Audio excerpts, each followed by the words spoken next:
हुए अनुरोध करूंगा कि वो अपने संघर्षमय जीवन में कुछ पल साझा कर हमें प्रेरित करें तथा समाज की रूपरेखा बदलने को लेकर अपने अंतर्मन के विचारों से हम लोग को लाभान्वित करें। धन्यवाद रण विवेक। मेरा छोटा भाई है रण विवेक।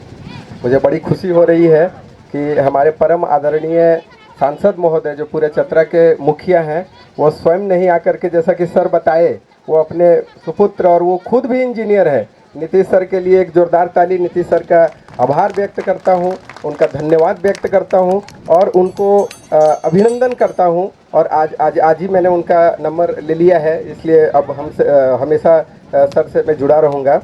मंच पे आसीन हमारे गुरुजी, हमारे छोटा भाई अभिमन्यु और एक और समाज सेवी, हमारे सबसे जो 2006 से जिनसे हम जुड़े रहे हैं, प्रोफेसर डॉक्टर दुलार शर्मा सर जो हमारे गार्जियन स्वरूप हैं, हम सबको उन्होंने ही तराशा है, उन्होंने ही प्रेरित किया है और तब आज ये मूर्त रूप हम लोग दे पा रहे हैं। तो सभी को मैं नमन करता हूँ। आप सभी अभिभावक, इधर बहनें आई हैं, माताएं आई हैं, जितनी उम्मीद थी उतने लोग तो नहीं आए, लेकिन जितने लोग हैं वही उम्मीद है और यही फिर जाकर के दूसरे लोगों को बोलेंगे। इसलिए आप सभी को नमन, सभी को साधुवाद, धन्यवाद, सभी को धन्यवाद। और समय तो बहुत ही कम है, जैसे कि अभिमन्यु बताया, सर को बहुत रिक्वेस्ट करके रोके हुए हैं। हमारी इंजीनियर बनने का 2 घटनाओं ने मुझे इंजीनियर बनाया।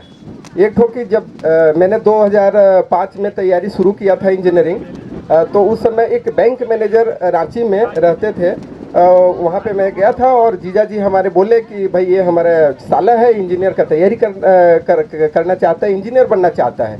बैंक मैनेजर साहब बोले कि बाबू आप इंजीनियर कैसे बनेंगे? अब कहे भाई हम इंजीनियरिंग कॉलेज में दाखिला लेंगे, पढ़ाई करेंगे।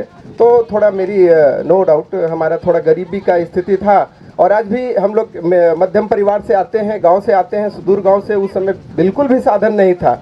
2013 में जब राजीव गांधी विद्युतीकरण योजना से सर लाइट गई, बिजली गई, तब जाकर के वहाँ पे बिजली गई। और उसके पहले इंजीनियरिंग की सारी किताब हम लैंप में पढ़ा करते थे, लंटेन में पढ़ा करते थे।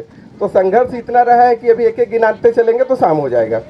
तो कैसा है कि वो मैनेजर साहब, बैंक मैनेजर साहब क्या बोलते हैं, हमारा चूँकि रूपरेखा उस समय कुछ दाढ़ी वाढ़ी बढ़ा हुआ था, कपड़े अच्छे नहीं थे, तो बोलता है कि बैंक लंगड़ा घोड़ा पर पैसा नहीं लगाता है।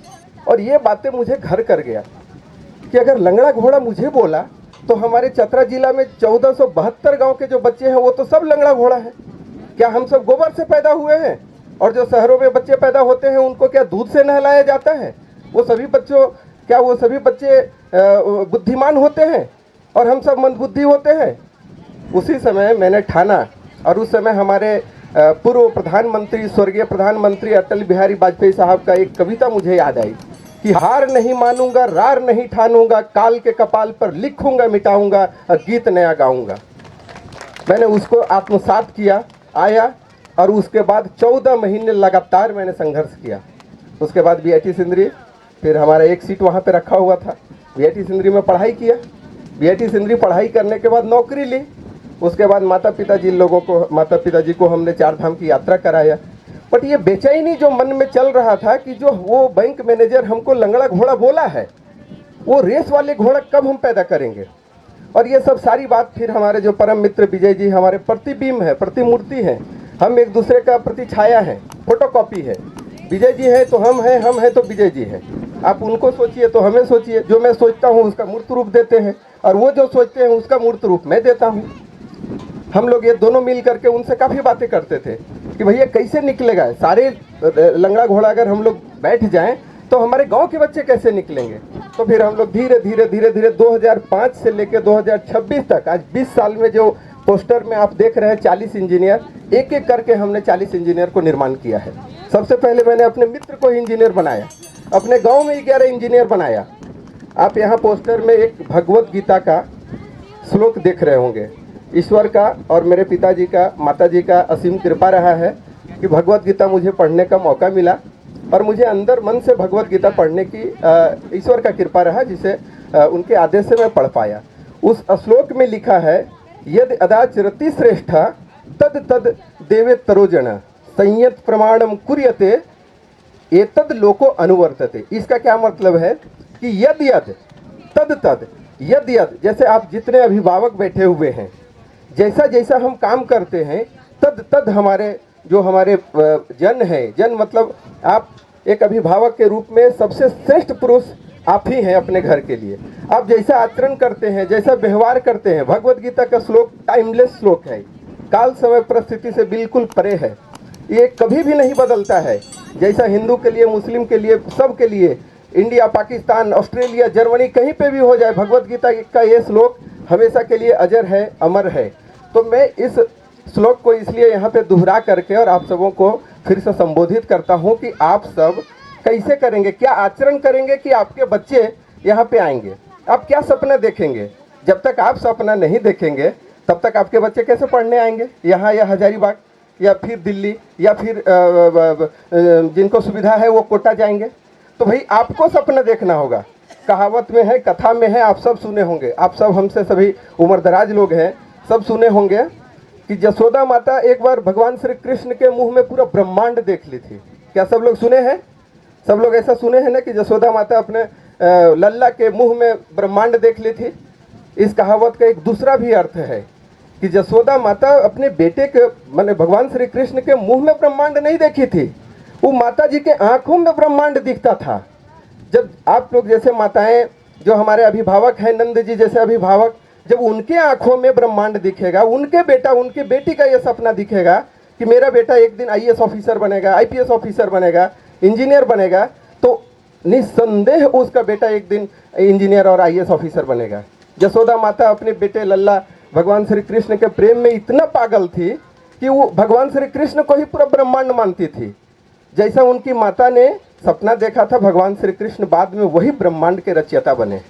इसलिए आप सब जितने आए हुए हैं, केवल भाषण सुन करके हम बिल्कुल भी भाषण देना नहीं चाहते। आप लोगों के हृदय में उतर कर दो बात रखना चाहते हैं, प्रार्थना करना चाहते हैं, अनुरोध करना चाहते हैं कि आज से आप लोग सपना देखिए। यद यद अचरती तद तद देवेत तरोजना।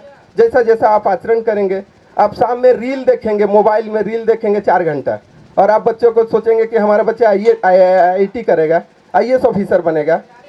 कभी न, ऐसा कभी संभव नहीं होगा। आपको ये सपना देखना होगा। मेरी माता जी यहाँ पे बैठी हुई हैं, अंगूठा लगाती हैं, बिल्कुल भी पढ़ी लिखी नहीं है, लेकिन जब हम बचपन में पढ़ते थे 7वीं क्लास, 7वीं क्लास, 8वीं क्लास में, तो बोलते थे कि माँ मुझे ना सुबह में उठ नहीं पाते, तुम भी जरा उठ जाओ। तो मेरी माता जी बात साथ में उठती थी, बोरसी लेकर के बैठती थी। बोरसी आप सब लोग जानते होंगे गाँव के लोग। और वो बिल्कुल पढ़ नहीं पाती थी, लेकिन बगल में बैठती थी कि मेरा बेटा पढ़ रहा है। मेरी माँ ने वो सपना देखा था। इसलिए आज आप सब लोगों को इस मंच से कहते हैं कि भैया आप सपना देखिए, आप सपना देखिए। माताएं आप लोग सपना देखिए कि आपका लल्ला एक दिन विश्व का श्रेष्ठ लल्ला बनेगा। जब तक आप सपना ही नहीं देखेंगे तो IAS IPS कैसे बनेगा? क्या हम सब यहाँ पे जितने भी अभिभावक और इधर जो हमारे गांव घर के बच्चे हैं, ये सब हम लोग सब मंदबुद्धि हैं? आप यहाँ से 100 किलोमीटर दूर जाइए गया में, या अपने मोबाइल में खोलिए, सर जरूर खोलिएगा आप लोग मोबाइल में। गया का एक ब्लॉक है, जैसे हमारे इटखोरी ब्लॉक है, गया का एक ब्लॉक है मानपुर, उसका एक गांव का नाम है पटुआ टोली। वहाँ पे बुनकरों के बस्ती है। बुनकर मतलब कपड़ा बुनने वाले, जो कपड़ा बुनते हैं। 100 किलोमीटर पे है। किसी दिन जा करके देख के आइए। वहाँ से एक विद्यार्थी एक बार IIT गया, और उसके बाद ऐसा वो लाइब्रेरी बनाया, इसी तरह का ऐसा विद्यालय वहाँ खोला कि वहाँ पे हर साल 20 IIT निकालते हैं। जैसे हमारे बच्चे मैट्रिक पास करते हैं, इंटर पास करते हैं, उसके बाद कहते हैं ना बच्चा कहाँ जा रहे हैं पढ़ने, तो बोलता है भद्रकाली कॉलेज में नाम लिखाने जा रहे हैं, अनदर कॉलेज में नाम लिखाने जा रहे हैं। गया में वहाँ के बच्चों को पूछिएगा कि बच्चा कहाँ जा रहा है, तो बोलता है IIT बॉम्बे जा रहे हैं पढ़ने के लिए, IIT खड़गपुर जा रहे हैं पढ़ने के लिए। आप सब शायद पहली बार IIT का नाम सुन रहे होंगे। ये हमारे परम मित्र विपिन कुमार भगत साहब, जो अभी सिंचाई परियोजना के एकड़ 68,000 एकड़ भूमि पर गिरिडीह के एक तो ब्लॉक है पीर टांड, उसका पूरा सिंचाई परियोजना पर काम कर रहे हैं। IIT खड़गपुर से पढ़े हुए हैं। ऐसे ऐसे दोस्त हैं। आप लोग भी अपना आंखों में सपना देखिए, अपने बच्चे में सपना देखिए। आप कल्पना करिए कि आपका बेटा IAS ऑफिसर चतरा का DM बन करके और बैठा हुआ है। आप आज रात में यहाँ से जाइए और सपना देखिए कि मेरा बेटा IAS ऑफिसर चतरा जिला का DC है। सपना तो देखिए। जब तक देखेंगे नहीं तब तक आपका बच्चा बनेगा कैसे? तो यहीं पे गया मानपुर का, वहाँ का बच्चा हर साल 20 IIT जाता है, 20 बच्चे IIT निकालते हैं। और हम लोग पूरे 20 साल में वहाँ 40 बच्चे निकाले हैं, उसमें अभी तक एक भी IIT नहीं निकाल पाया है। क्या हम लोग सब मंदबुद्धि हैं? हम लोगों में कोई हमारे दिमाग में क्या भूसा भरा हुआ है, या हम खाते नहीं हैं, या हमारे माताएं दूध नहीं पिलाती हैं? और गया के सारे माताएं अपने बच्चों को दूध पिलाती हैं।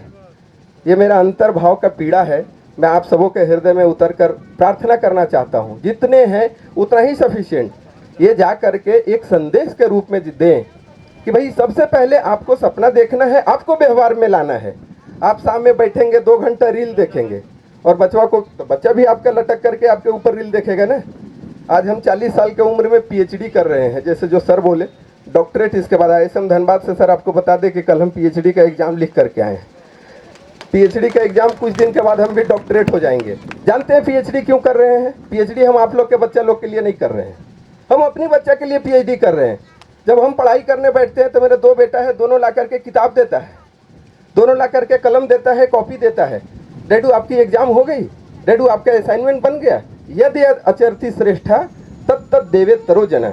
आप बैठ करके और शाम में मधुशाला जाएंगे तो आपका बच्चा भी मधुशाला वाला ही लाइन पकड़ेगा।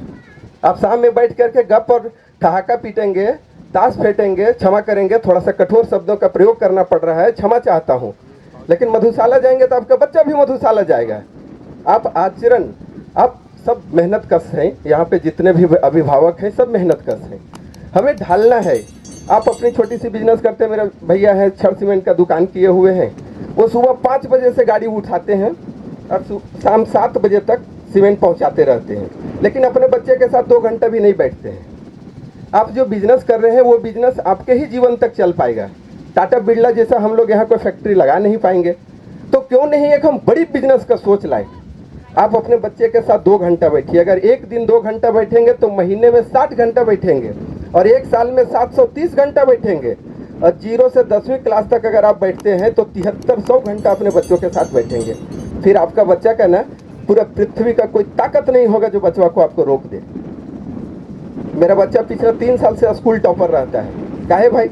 ऐसा तो नहीं कि जब मेरा बच्चा हुआ था तो उसको दूध से मेरी माँ नहलाई थी, नहीं, बिल्कुल भी नहीं, आप ही लोग के बच्चे की तरह है।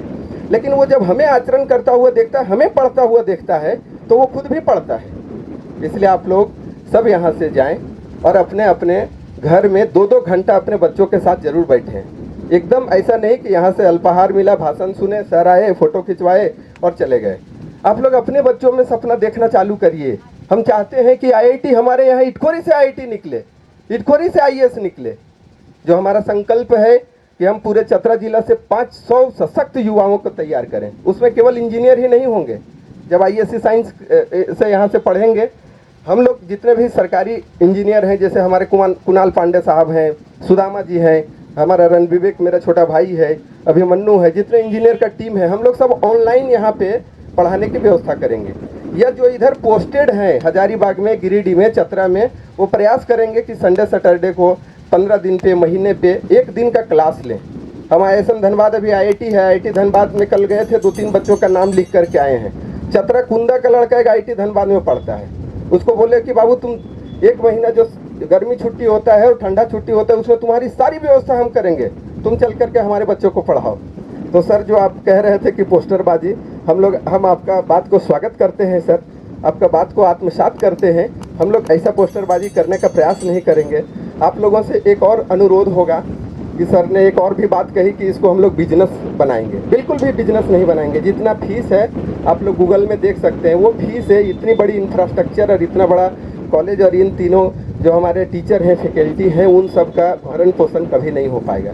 तो एक बात आप लोगों से आग्रह करता हूँ, यहाँ पे जितने भी अभी एक से एक धर्मात्मा पुण्यात्मा का नाम लिया गया, जिनको मैं पहली बार सुना कि किसी ने ज़मीन दान किया, किसी ने पैसे दान किया, मैं पुनः उन लोगों से अनुरोध करता हूँ और भी धर्मात्माओं, पुण्यात्माओं और ऐसे महान दानी पुरुषों से प्रार्थना करता हूँ इस पूरे एरिया के कि जो आपसे दान बन सके दान करिए। प्राइवेट संस्थान के तरह इसको मत समझिए।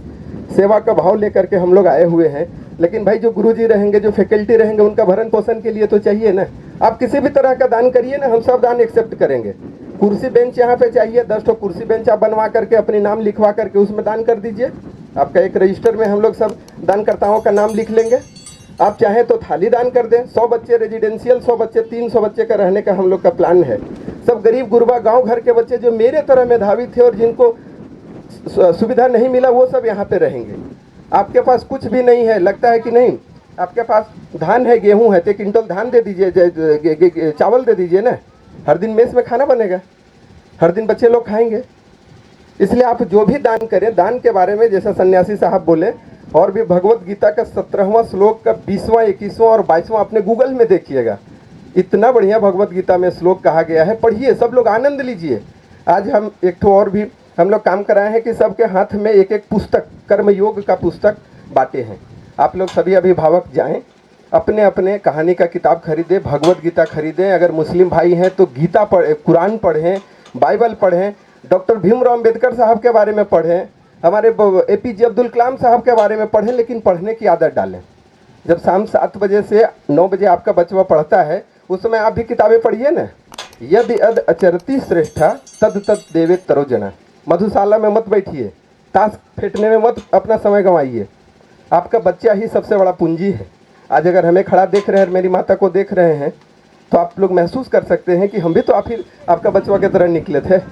जब हम यहाँ पे निकल सकते हैं तो आपका बच्चा क्यों नहीं आ सकता है।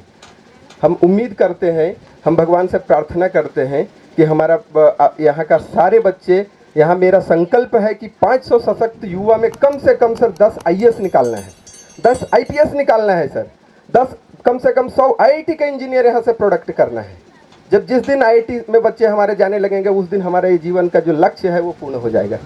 जो बैंक मैनेजर ने हमें ठुकराया था, लंगड़ा घोड़ा कह के बोला था, उस बैंक मैनेजर को भी ये जवाब और संदेश मिलेगा कि वही लंगड़ा घोड़ा जो आज रेस वाली घोड़ा बन गया है। इसलिए आप लोग सभी सहयोग करें, जितना दान कर सके। दान में वही श्लोक नंबर 17वां का श्लोक नंबर 20वां है, जो बोलता है कि देशे च काले च पात्रे च। जब भी दान करिए तो 3 चीज़ों का जरूर ध्यान रखिए जब भी दान करिए। तो 20वां श्लोक में बोला है कि देश मतलब स्थान उचित होना चाहिए। यह सबसे बढ़िया उचित स्थान है, संस्थान है, या तो आध्यात्मिक केंद्र है। आप भद्रकाली माता रानी के मंदिर में बहुत दान किए होंगे, एक बार यहाँ भी दान करिए। देशे च काले च, काले च मतलब समय, समय कैसा हो, समय अनुकूल है, इस समय दान करिए। और पात्रे च, जो सुयोग पात्र हैं उनको ही दान करना चाहिए। ऐसा दान सात्विक दान भगवत गीता में कहा गया है। इसके बाद दूसरा दान आता है जो फल की आशा से दान किया जाए। जो राजा रजवाड़े सब महायज्ञ करवाते थे, दान करवाते थे, पुत्र कामेष्ठी यज्ञ, उसको राजसी दान कहते हैं। और तीसरा होता है तामसिक दान, जो हम लोग ऑर्केस्ट्रा में पैसा फेंकते हैं ना, वो तामसिक दान कहलाता है। न देश उचित है, न काल उचित है, और न पात्र उचित है। जब भी दान करिएगा तो ये 3 शब्दों का जरूर अपने मन में, अपने हृदय में इसको लाने का प्रयास करिएगा कि क्या वो देश, वो काल, वो समय और वो स्थान उचित है, तभी दान करिएगा। ये हमारी भगवत गीता का हो गया। इसको आप लोग आचरण करेंगे और अपने बच्चों के लिए सपना देखेंगे। दूसरा है कि आप लोग सब मेहनत कश किसान हैं, सब अभिभावक हैं, सब यहाँ पे बहुत संघर्षों से गुजरते हैं। बहुत लोगों का एक ये रहता है कि भाई हमारे पास पैसा नहीं, हमारे पास संसाधन नहीं था। लेकिन संघर्ष से जो निकले हुए पुरुष हैं, उनकी पहचान कैसी होगी, वो कैसे पुरुष होते हैं, उनकी क्या प्रकृति होती है। तो हमारे रामधारी सिंह दिनकर साहब, एक उनकी रचना है रश्मि रथी, उसमें एक कविता लिखे हैं। पूरा कविता मैं नहीं कहूँगा, 4 लाइन कविता का एक अंश यहाँ पे बोलना चाहता हूँ। वो कहते हैं, सर आप भी सुनेंगे, सर आप इंजीनियर हैं सर, हम आपसे रिक्वेस्ट करके आपको रुके हैं, आप सब सुनेंगे सर, आपके हम लोग बच्चे हैं सर, हम लोग भाषण नहीं देने आए हैं, आपके हृदय में उतर कर बस 2 बात रखने आए हैं, 2 प्रार्थना रखने आए हैं। वो कहते हैं कि वसुधा का नेता कौन हुआ, वसुधा का नेता कौन हुआ, भूखंड विजेता कौन हुआ, अतुलित अस्क्रेता कौन हुआ, नव धर्म प्रणेता कौन हुआ, जिसने न कभी आराम किया, विघ्नों में रहकर काम किया। विघ्न मतलब समस्याओं, कठिनाइयों में रहकर काम किया। जिसने न कभी आराम किया, विघ्नों में रहकर काम किया। जब विघ्न सामने आते हैं, सोते से हमें जगाते हैं, मन को मरोड़ते हैं पल पल। जब विघ्न कठिनाइयाँ आती है तो हमें सोते से जगाते हैं, मन को मरोड़ते हैं। सोते से हमें जगाते हैं, मन को मरोड़ते हैं पल पल, तन को झंझोरते हैं पल पल। सतपथ की ओर लगाकर ही जाते हैं हमें जगाकर ही। जब भी संघर्ष आता है तो उसको गले लगाइए, आलिंगन करिए, उसे घबराना नहीं है। इतने संघर्ष आप लोग सभी संघर्ष करते हैं, दिन रात खेतों में काम करते हैं, आपसे ज़्यादा संघर्ष कोई नहीं करता है। शहरों में सब लोग बैठे हुए हैं, उनसे आप 3 गुना ज़्यादा संघर्ष करते हैं। तो संघर्ष जब आता है उसे बिल्कुल भी नहीं घबराना है, संघर्ष को गले लगाना है।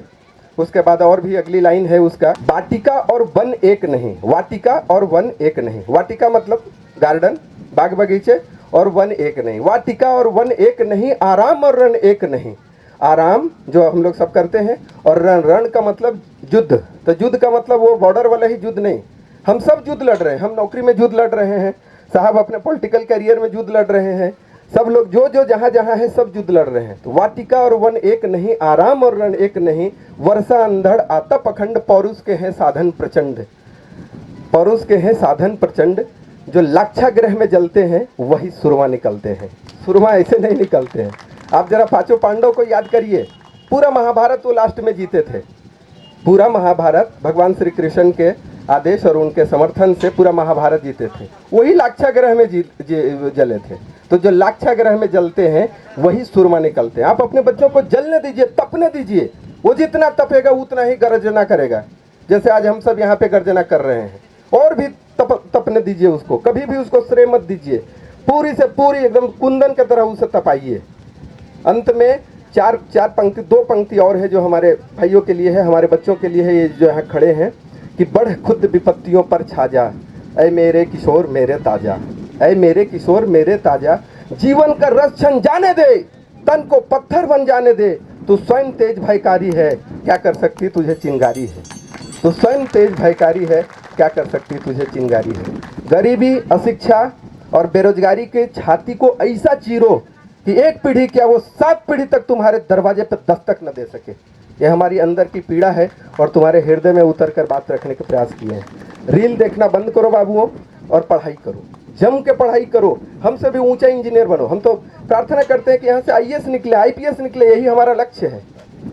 इसी सब शब्दों के साथ मैं अपनी वाणी को विराम देता हूँ। बहुत बहुत धन्यवाद आप सबों को, बहुत बहुत धन्यवाद, बहुत अभिनंदन। सर को बहुत बहुत धन्यवाद। सर से क्षमा चाहता हूँ कि अगर मेरा प्रवाह में कुछ त्रुटियाँ निकल गई हो, थोड़ा कठोर शब्द निकल गए हों, तो आप लोग हमें बेटा समझ के, भाई समझ के माफ़ कर देंगे।